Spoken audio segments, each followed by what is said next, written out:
Assalamualaikum. Waalaikumsalam.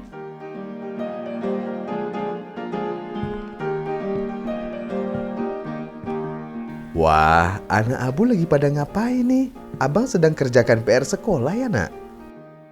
Oh ya Abu, tadi abang lihat di TV katanya banyak orang yang sudah divaksin ya. Apa gak bahaya Abu?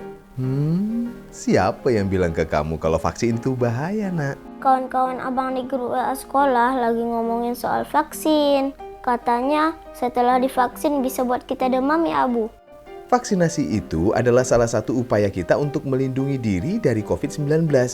Memang bukan satu-satunya jalan untuk menghindari dari virus ini.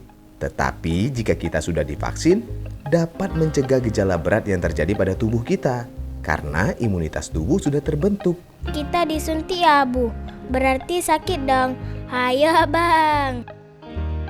Reaksi sakitnya cuma sebentar kok, Nak. Jadi sebelum disuntik vaksin, petugas vaksinatornya melakukan cek kesehatan atau screening dulu untuk memastikan kita sehat dan bisa disuntik vaksin. Jadi nggak langsung disuntik.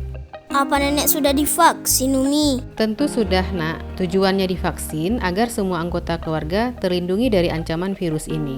Vaksinasi adalah ikhtiar kita di dunia sambil bermunajat pada Allah dengan berdoa, Allahumma inni a'udzubika minal barosi wal jununi wal juzami wasayyi'il asqam, yang artinya sesungguhnya aku berlindung kepada Allah dari keburukan segala macam penyakit.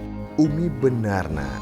Walaupun COVID-19 bisa menyebar di mana saja, kita tetap harus terapkan protokol kesehatan dalam kehidupan sehari-hari dan usahakan perbanyak kegiatan di rumah saja.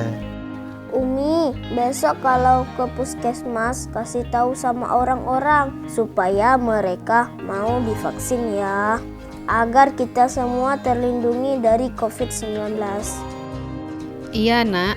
Memang sudah tugas Umi memberikan edukasi soal vaksinasi kepada masyarakat agar mereka mau melakukan vaksinasi.